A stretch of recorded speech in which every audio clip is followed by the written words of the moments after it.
Hey guys, so as you can see, I have my primary clutch pulled apart. I did pull it apart and take a quick peek at it just to make sure I had the parts needed to put it back together for you guys. I did as well already soak my clutch in soapy hot water and cleaned it up just because, as you can see, it was a bit dirty. So let's do an external exam. We have our fixed sheaved and our movable sheave. The movable sheave has a governor cup on top. So let's start by looking at our fixed sheaved. We're gonna run our hands along the sheave, feeling for any wear or looking for light marks, which would be created from heat by the belt. Let's look at the wear marks on the teeth of the ring. Is there any big burrs or any big chunks of metal? If there is, just lightly file them off to make sure everything engages nice and clean. It's a good thing to note that if your ring is in rough shape, go check out your starter itself to see if it has any wear. Mine does have some wear. There is a couple teeth that may need to be filed down. And I kind of figured that only because looking at my starter, it also doesn't look the best. Let's test our movable sheave against the fixed sheave. I have a tapered shaft, but you can also have a spline shaft. So what we're looking for is play or flex.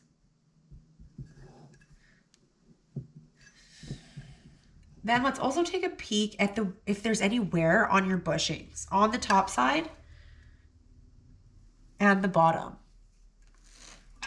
If one is warm, just replace both as a pair. We're going to turn our governor cup upside down to inspect the ramps, which, if we remember from my last video, are adjustable through our clickers. Adjusting our clickers changes the ramp angle. So when looking at our ramps, we're going to feel if there's any wear. Is there burring on the outside of the ramp? I definitely have some burring on some of my ramps. One of my ramps is a lot more worn down, which makes sense because, as you will see, I have a very stiff roller on this side. If you're looking for your ramp part number, you can find it on the side of the ramp. I don't know if you'll be able to see that. Probably not. And your ramp style is the 3-digit number on the other side of the ramp. So let's look at this movable sheave. Let's look at our ramp rollers. This one's good. It's rolling smoothly. This one, also not bad. Okay, this one, you can see it's barely moving. So that definitely could have been a cause to why my clutch wasn't running just right. We want a little bit of play side to side. And as you can see, there's bushings on either side of the roller.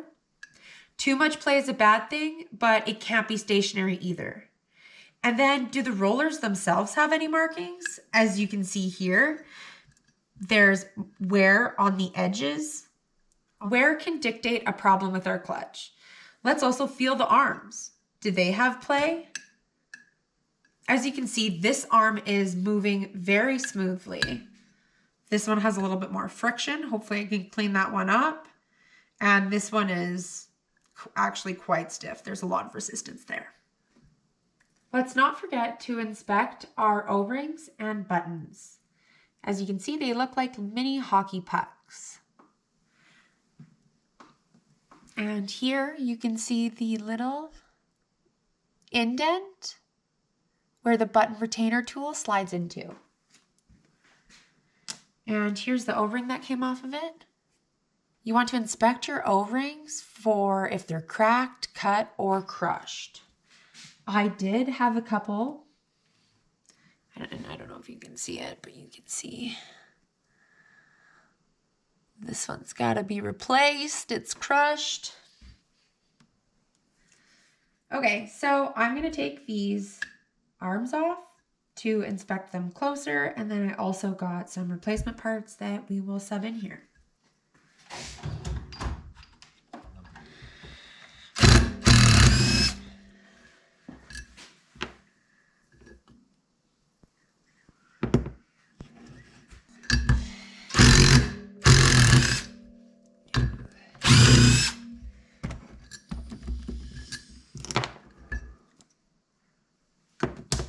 So I've taken off my roller arms and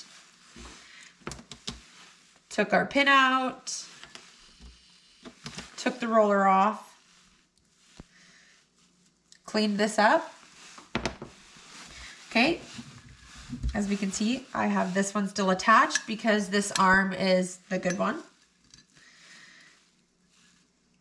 But I am going to clean this up. There's 2 washers on either end of your roller. Don't know if you can see that, but I'm just gonna. Okay, so let's start reassembling. I bought new rollers. They came in a pack of 3, so I'm going to change them all out. I'm gonna start. Look how smooth that is. Woo! Okay.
These bolts do have to be torqued to spec when being put back on, so just check your manual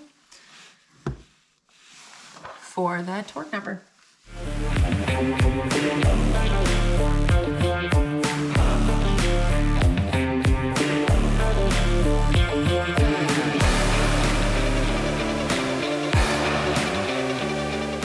It's important to make sure that you take notes when you're pulling stuff, when you're pulling anything apart, as to how it goes back together. As you can see with these ramps, there's a little bit of curve. And so I know that that curve is facing upward. And as well, when you look at this spindle here, it kind of has a flat spot. And that is there from where the bolt was seated on it. And so when putting it back, we're gonna make sure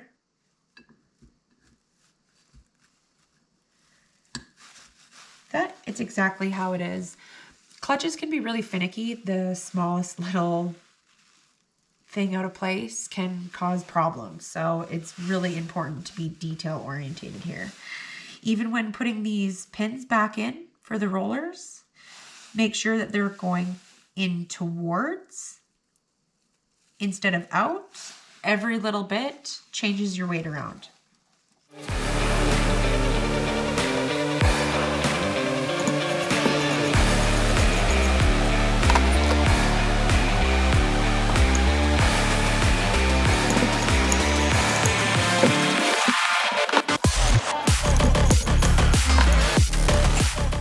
So I've already figured out my torque spec, and important thing to remember is to not apply all your torque at once, to do it in stages. So breaking whatever that torque number is into half or thirds and then tightening it.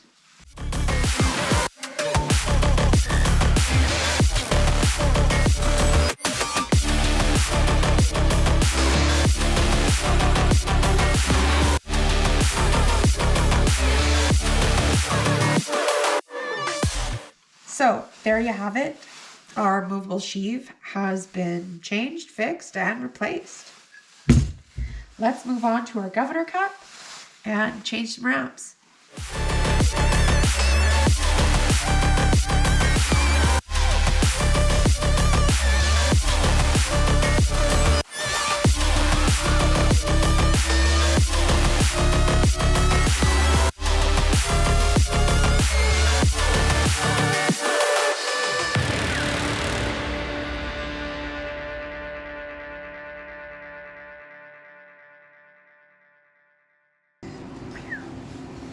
There we go. There's our clicker.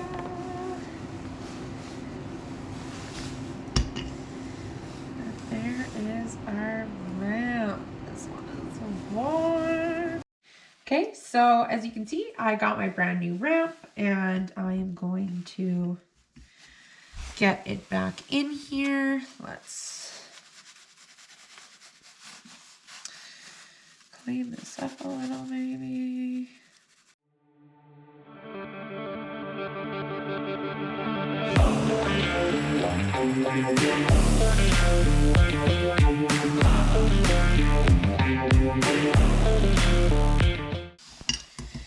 And again, these bolts need to be torqued to spec.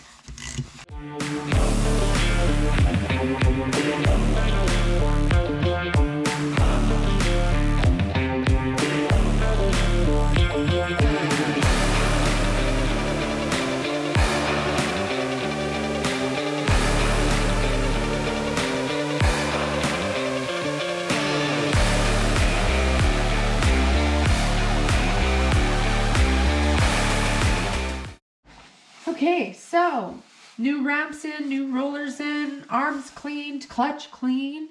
Now let's put our governor cup back on our movable sheave.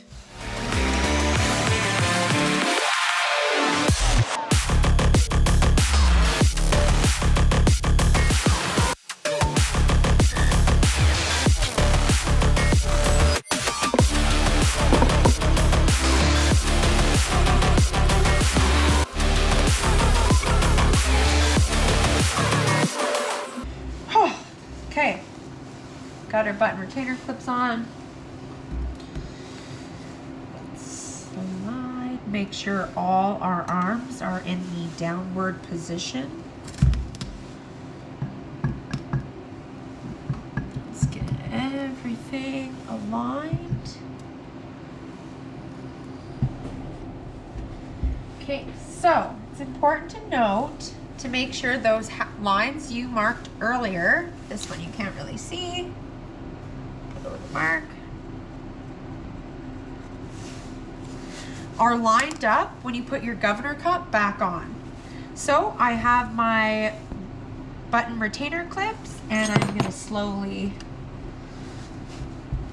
wiggle this back on, and these clips should just come right off just like that.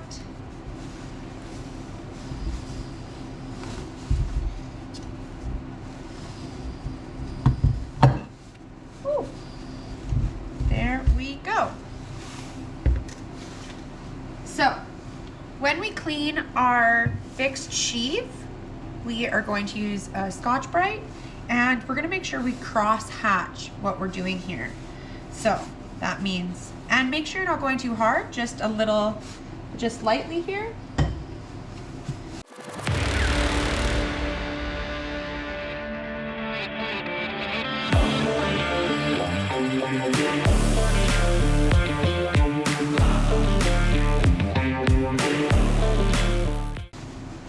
Okay, so again, let's find our mark.